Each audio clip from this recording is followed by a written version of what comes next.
студиото со вас, Иван Кузмановски.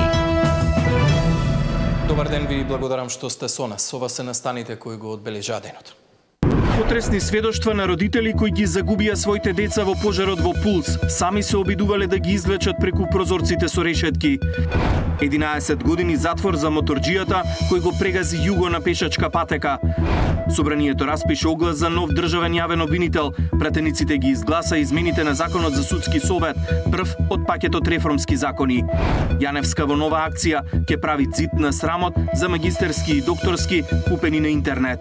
Опасен вирус во пансион за кучиња причина за угинување на милениците. Сопственици алармираат за опасноста, пансионот молчи, институциите на терен. Трамп и Зеленски потврдија напредок во мировните разговори, но се уште има нерешени прашања.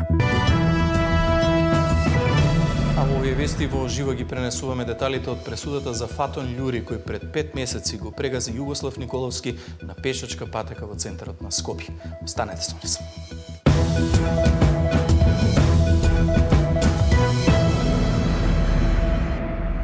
Потресни сведоштва денеска се слушнаа во судницата во Идризово од родителите чии деца загинаа во пожарот во дискотеката Пулс. Пред судот сведочеа за кобната ноќ на 16 март. Дел од нив ги нашле заробени своите деца зад прозорците со решетки, дел пак ги пронашле во болничките кревети. Судскиот процес продолжува на 14 јануари.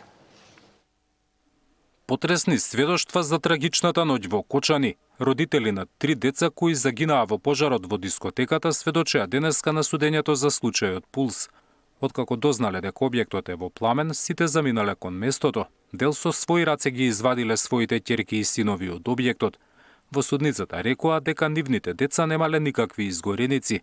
Сметале дека се онесвестени од чадот, но само неколку минути подоцна лекарите во Кочанската болница констатирале смрт. Цел ходник беше со легнати деца на подот, по клупите, кои изцрнети до непрепознатливост, кои изгорени.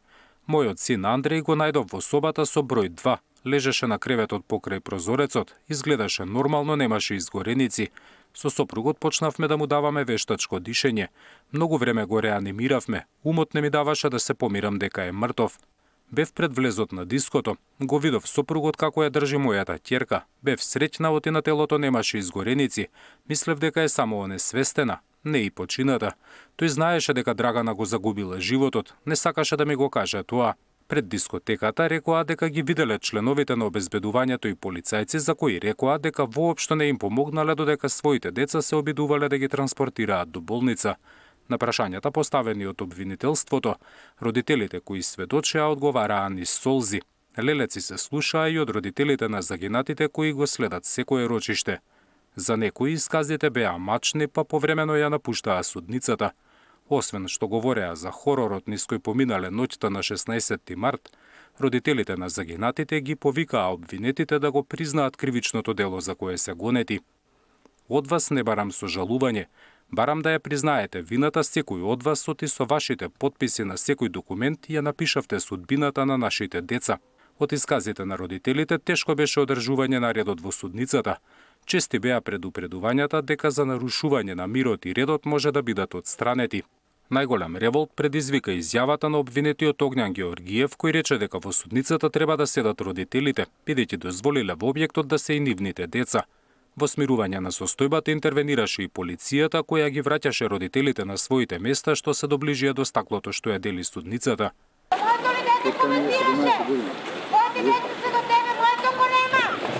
Дофрлувањата кон обвинетите продолжија и надвор од судницата, додека обвинетите и нивните адвокати се движеа кон своите возила. Следното судење е закажано за 14 јануари. Ќе сведочат дел од повредените кои ноќта на 16 март биле гости во Пулс. Зоран Јаневски, Сител телевизија. 5 месеци откако Југослав Николовски беше прегазен на пешачката патека за владата, пошто почина од здобиените повреди, денеска кривичниот суд во Скопје изрече казна 11 години затвор за возачот на моторот. Во судница беше колешката Тамара Дичовска, имаме во живо во овие вести. Тамара, какво е образложението на судот за ваквата одлука? Да, Фатон Љури, кој точно пред 5 месеци, како што кажа и ти во најавата на оваа пешачка патека под семејниот дом на Југослав Николовски, односно под неговиот прозорец, го прегази со мотор, што почина им подлегна на повредите Николовски. Кривичниот суд денеска го осуди на 11 години затвор. Иако за ова кривично дело се помали казнито, таа што ја доби Љури денеска, односно се движат од 3,5 до 5,5 години. Сепак судиката Снежана Марковска во образложението на пресудата кажа дека мора да се испрати порака во јавноста, дека овие дела се недозволиви, дека се добиваат високи казни, иако просекот на ова дело затворските казни се пониски. Со тоа е и денешната 11 годишна затворска казна за Фатон Љури. Како отежнителни околности, судиката Марковска ги зема што Љури претходно е правосилно осуден за друго кривично дело, што според судиката тој не извлекол поука и повторно направил друго кривично дело. Како леснителни околности не се зема ни тоа што го кажуваше одбраната дека неговата вереница е бремена, ниту пак дека тој е во лоша здравствена состојба, бидејќи судиката вели дека неговата здравствена состојба според здравствената документација не е акутна и не е долготрајна. Како е олеснителна околност се зема што тој признал вина за делото што го сторил и тоа што според судечкиот совет млад, односно има 26 години. Во продолжение го слушнеме и делот образложението на судиката Снежана Марковска за изречената затворска казна од 11 години за Фатон Љури.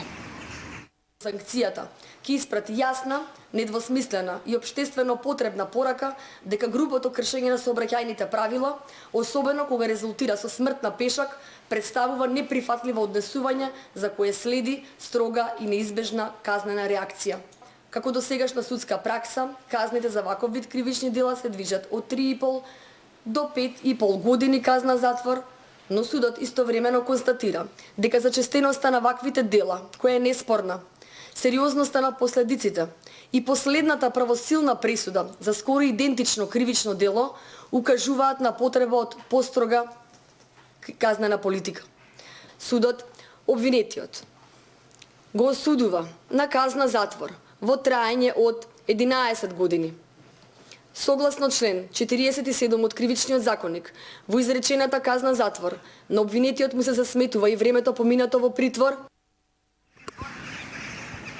На Љури ќе му се суди во двоена постапка за тоа што според обвинителството избегал од местото на настанот и не му пружил помош на прегазениот Југослав Николовски, меѓутоа Љури за тоа не призна вина, односно кажа дека се вратил да укаже помош, иако полицијата не можеше да го најде, потоа тој самиот се пријави во полиција. Неговата одбрана денеска бараше тој од ефективен притвор да биде во куќен притвор се до правосилност на пресудата, меѓутоа судичкиот совет одлучи тој да остане во притвор и неговата одбрана имаат право да се жалат на ова присуда од Кривичниот суд до апелација во рокот 15 дена. Иван?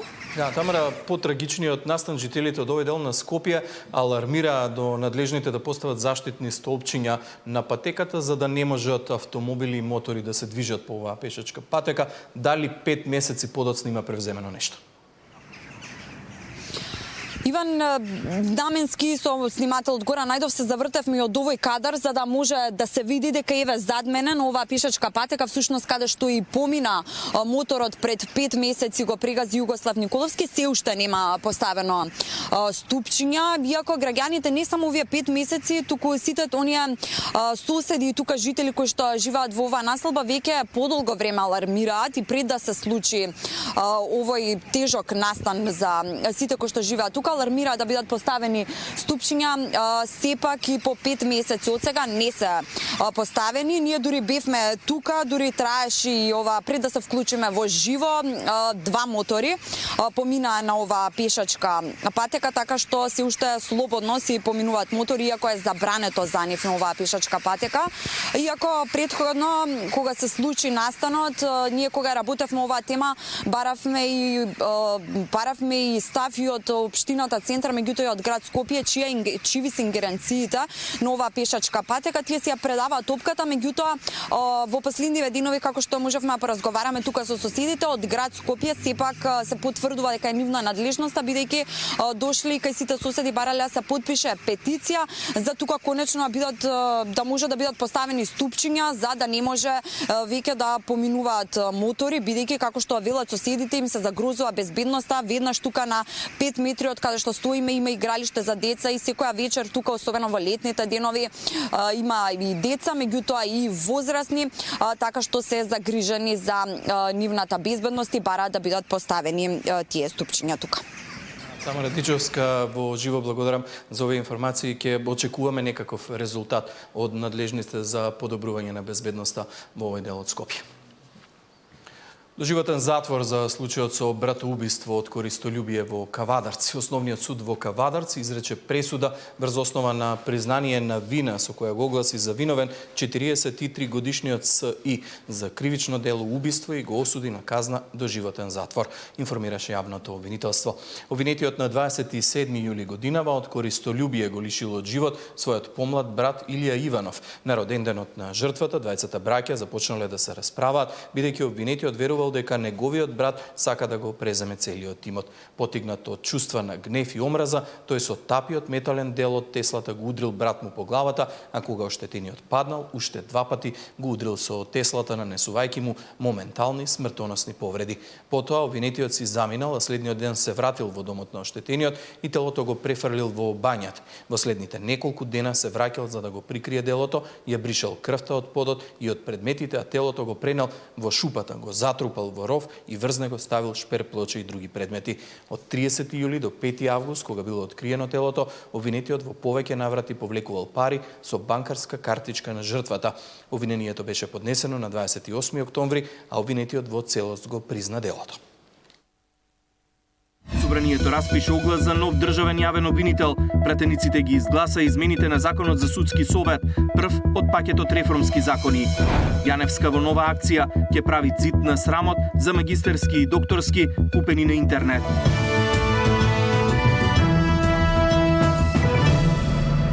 Собранието го распише огласот за избор на нов државен јавен обвинител. Обвинители или суди и кривичари ќе имаат можност да се пријават во следните 15 дена. Огласот следи по оставката на Коцевски, кој се одлучи да се повлече од позицијата неколку часа пред закажаната седница за негово разрешување. Собранието го распише огласот за избор на нов државен јавен обвинител. Во следните 15 дена право да се пријават ќе имаат обвинители, суди и кривичари со најмалку 10 годишен стаж. Констатирам дека Собранието огласува именување на јавниот обвинител на Република Северна Македонија. Добар оглас, ќе се јават најдобрите и се надевам дека ќе го избереме најдобриот јавен обвинител. За сите пријавени кандидати, владата потоа ќе треба да побара мислење од Советот на јавни обвинители, кој пак има рок од максимум 30 дена да даде позитивна или негативна оценка за пријавените. Владата има право да предложи кандидат само од оние кои добиле позитивно мислење. Додека пак ако сите кандидати добијат негативна оценка, Собранието ќе треба да распише нов оглас. Последниот збор ќе го има 61 пратеник, а новиот обвинител ќе има мандат од 6 години со право на повторно именување. Изборот следи откако Коцевски пред 10 дена поднесе оставка непосредно пред почетокот на собраниската седница на која требаше да биде разрешен. До самиот крај, тој остана на ставот дека владината иницијатива за негово разрешување е политички мотивирана и правно неиздржана. До изборот на нов, функцијата привремено ја превзема Анита Тополова Исајловска, која едногласно беше избрана од Советот на јавни обвинители, но таму може да остане најмногу 6 месеци. Деспина Тодоровска, Сител телевизија. Пратениците ги изгласа измените на Законот за судски совет, прв од пакетот реформски закони. За левица ова не се радикални, туку козметички измени. СДСМ го поддржа законот, но ја критикуваше процедурата. Парламентот даде зелено светло за Законот за судскиот совет. Со 73 гласа за и 1 воздржан, пратениците ги изгласа измените со кои се предвидува јавност во постапката за разрешување на претседател на Советот. Се прецизираат и критериумите за избор на истакнат правник за член и воведување на јавна расправа при избор на кандидатите за несудски членови. Јасно прецизирање и на постапката за дисциплинска одговорност на судиите, но и на членовите на судскиот совет. Иако опозицијата даде поддршка за законот кој е дел од реформскиот пакет, вела дека начинот на кој што влегол во собраниската процедура е во спротивност со насоките на оценската мисија и препораките на Венецијанската комисија. Значи треба јасно да кажете и на Венецијанска комисија и на оценската мисија дека ние сега не смогнавме сила истиот принцип на избор да го пресликаме овде, значи ништо не е исто, а тоа значи дека повторно ќе се вклучи моќта на посилниот. За левица ова не се радикални, туку козметички измени кои не водат кон вистинска борба со корупцијата. Сметам дека погрешно целиме кон тоа да искорениме корупцијата во судството со тоа што ќе донесеме нов закон, кој во суштина, ако го погледнете, и не е нов, затоа што е само 1/3 промена на она што досегашниот закон беше, и од тука квалификативот на козметички измени му доликува на овој закон, затоа што измените не се суштински и не се радикални, какви што во суштина нас ни требаат за да го подобриме судството. За мнозинството пак ова се измени со кои се воведуваат стандарди за транспарентност и отчетност, а е во целост на насоките на Венецијанската комисија. Дека од Венецијанската комисија немаат забелешки на ваквиот начин за изборот на членовите. И сметам дека тоа треба да се земе во предвид, бидејќи препораката на оценската мисија е постапката да биде иста или слична. Од Министерството за правда како предлагач на измените, овој закон ја поставува основата за силен, независен и транспарентен судски совет, но и усогласување со европското законодавство. Ивана Соколович, Најдова, Сител телевизија. Власта и опозицијата продолжија со меѓусебни обвинувања и од партиските говорници. СДСМ обвинува за сомнителни тендери во пошта, власта побара обвинителството да провери како Венко Филипче платил за златна виза во Дубај. Опозицијата ги брои хигиеничарките во пошти, власта го бара Филипче во Дубај. Продолжува чудниот начин на комуникација меѓу двете најголеми партии во земјава. Откако вчера СДСМ објави дека фирма во собственост на општински советник од Знам добила тендер за чистење во пошта, денеска тврдат, свиркачи им кажале дека фалат 14 хигиеничарки. Според тендерот за хигиена на сите 14 поштенски подружници задолжително треба да има по 20 хигиеничари, а во пошта 2 задолжително по 10 хигиеничари. А каква е реалната состојба? Само во 4 до 5 подружници има по 20 вработени и работат само неколку часа дневно. Во другите 10 подружници има само по 1. Во пошта 2 само 6 до 7. Оваа тема доминираше во вкупно 5 од 8 соопштенија кои СДСМ ги објави од утрово до 14 часот попладне. Две се дел од нивната расправа со новинари, а во последното бараат власта да објави слика од Филипче во Дубај. ВМРО ДПМН ја објави сликата која вчера се појави на социјалните мрежи и побара обвинителството да испита со кои пари Филипче купил златна виза во Дубај. Јавноста заслужува одговори за потеклото на златната виза на Филипче со оглед на тоа дека тој не бил, како што СДС кажа, градежник, туку доктор. А со докторска или пак пратеничка плата Филипче не би стигнал за 20 години кариера до таа сума на пари, односно минимум $500,000. Без малку месец дена комуникацијата меѓу власти и опозицијата е сведена на исклучително ниско ниво.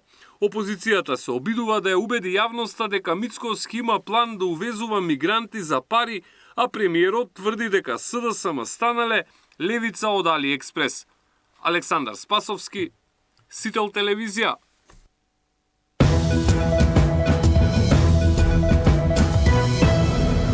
Имали обид за уривање на СДСМ од внатре, дали ВМРО ДПМН води организирана операција, која е причината за незадоволството во партијата, ки има обединување или нови поделби. Од тема на денот со Јован Деспотовски.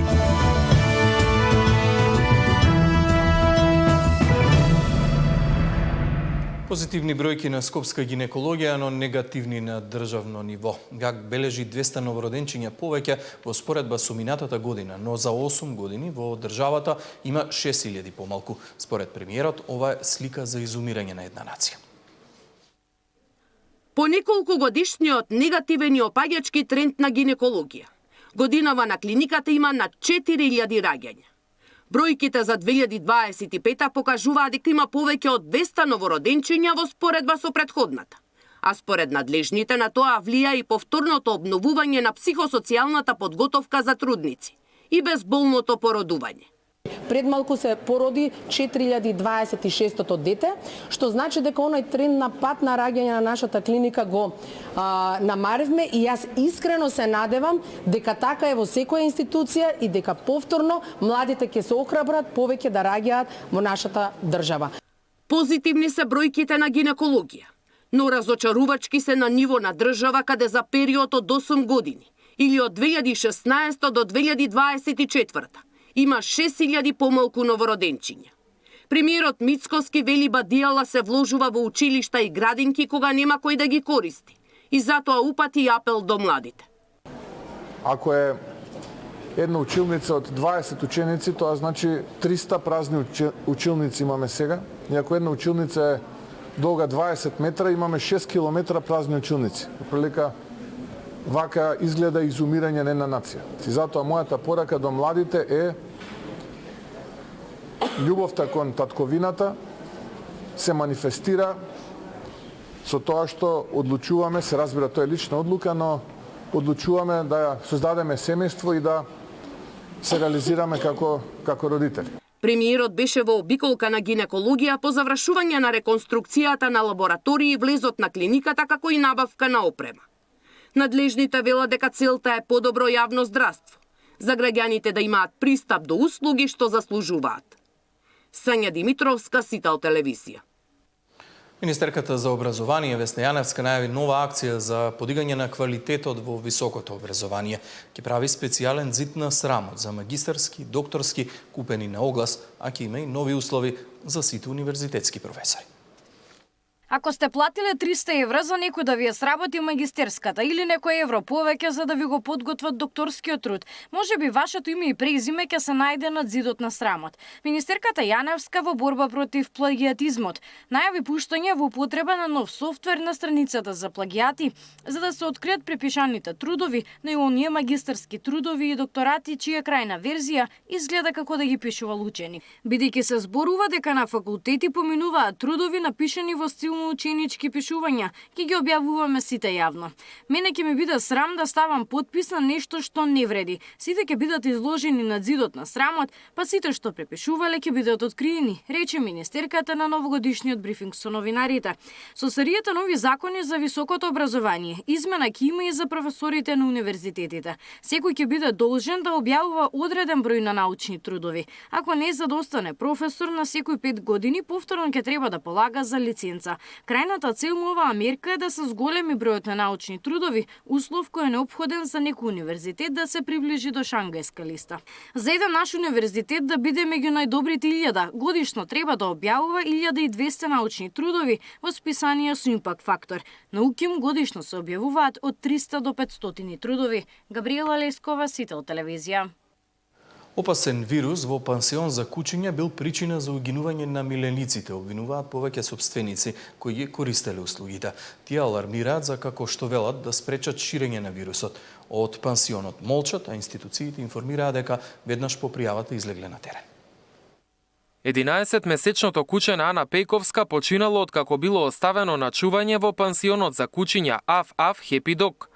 Таа за Сител вели дека нејзиното милениче било заразено со парвовироза и кога си го земала дома било во критична состојба. Го однела на ветеринар, но инфузиите и терапиите не помогнале. Тврди дека од пансионот не и било кажано дека кучето е заразено, туку само дека не е расположено и не сака да јаде. Кучето не ми беше вратено само болно, туку во исклучително тешка состојба. Уште пред да влезе дома, поврати жолта киселина што според ветеринарите укажува на долготрајно најадење и се онесвести. Истата вечер беше утврдено дека има парвовироза во понапредна фаза со сериозно влошени параметри и индикации на откажување на органи. И симптомите беа јасни. Кучето беше изгладнато, дехидрирано, драстично ослабено, од 5,5 кг паднато на под 4, со обилен овил на крвава диареја. Грижата не била пружена повеќе денови. Дополнително подоцна дознавме од ветеринар кој што го прегледал дента пред да ни го вратат дека имало всушност крв во изметот, но тоа не беше воопшто соопштено со мене. Пејковска викендов го сподели своето сведоштво на социјалните мрежи и веднаш се појави лавина реакции. Граѓани кои однеле кучиња во пансионот почнале да ги тестираат и сфатиле дека се позитивни на вирусот. Еден од нив е и Александар Балинда. Гостував тама на 22 декември, кога што патував со моето семејство во Германија на Божикни празници, нели. На 27 ден кога го земав од таму вечерта изгледаше малце потресен, ослабен, под стрес, не впечатливо за него, не е обичен таков. Има симптоми, мислам кога го несов на ветеринар сведе дека има потечени крајници, да чукна во дрво, не знам до што се должи, можно е сега во некоја прва фаза почетна на болеста, можно е да едноставно има посилен имунитет и да не развие некои посилни симптоми. Се надевам дека така ќе остане, но моментално на терапија со витамини, со бустери, со имунотерапија, со специјална храна. АФАФ проба да избегнат било каква одговорност, пред се проба да сокријат било какво случување дека таму нешто се случува, што довело до сите кучиња да се заразат и доколку не се случеше нешто нажалост катастрофално како смртта на 2 кучиња досега, немаше ни да знаеме најверојатно. Од Агенцијата за храна и ветеринарство вела дека се прави вонреден надзор, а резултатите ќе бидат познати наскоро. Официјален ветеринар во моментов спроведува контрола во пансионот. Напоменуваме дека со постоечките закони за здравствена заштита и за благосостојба на животните, правно не е регулирана работата на пансиони и хотели за домашни миленици, односно АХВ не ги регистрира или одобрува. АХВ во моментов постапува исклучиво од аспект на здравствена заштита и спречување на ширење на заразни болести кај животните. Од АХВ нагласија дека со новиот закон кој е во финална фаза на подготовка, ќе биде регулирано и кои услови ќе треба да ги исполнат овие пансиони. Сител се обиде да стапи во контакт и со АФАФ Happy Dog, но оттаму не одговорија на нашите повици. На нивната веб страна се вели дека кучињата се по 24 часове надзор од стручни лица. Додека вие патувате, вашето куче ќе биде негувано со многу љубов и чувано без ланец, боксови или кафези. Секое куче има лична спална соба која му е на располагање 24 часа, пишува на страната. Инаку според ценовникот, за еден месец престој, за мали кучиња се наплаќа 24.000, а за средни и големи кучиња 27.000 денари. Мартин Арсов, Сител телевизија.